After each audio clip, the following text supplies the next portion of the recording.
long form video.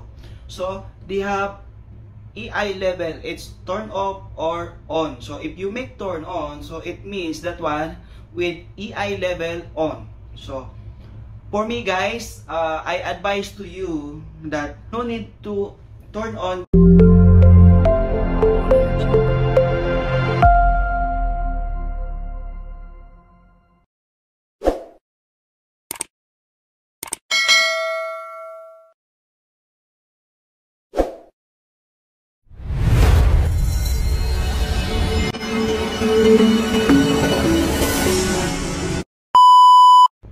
Hello guys, what's up for today's video? So we will discuss to you about the EI. So as you know that in our Facebook, when we are uploading picture, text post or long form video, so they have EI level, it's turn off or on. So if you make turn on, so it means that one with EI level on. So for me guys, I advise to you that no need to turn on the EI, especially when you are using music. So I'll give you the example, same like my content. So I will go to my Kabayan page, which is Kabayan in Dubai. So this video I uploaded at Reels with, I did not turn on the EI level, so there is no copyright. Okay. And the other video that I turned on the EI, so this one, Reels with EI info. And you know what? It's the video is unable to monetize because of music, right music match. So guys, we need to be careful. So we don't need a violation, okay? So if possible, if you uploading picture that has original taken from you, you can upload that one, it's fine. And you can on the EI level, it's fine.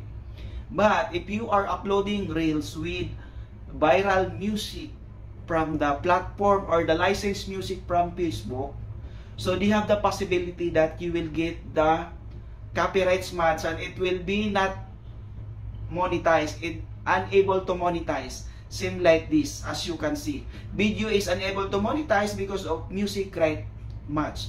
So for us, we don't want headache, so it's better no need to turn on the EI level.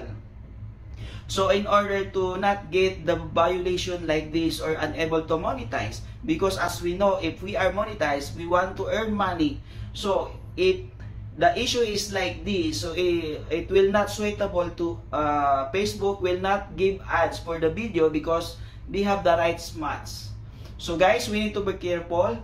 So maybe the text post or the picture that originally you're the owner and you're the owner of the text post or the picture, originally you take that picture, then you take that picture in your timeline or in your Facebook.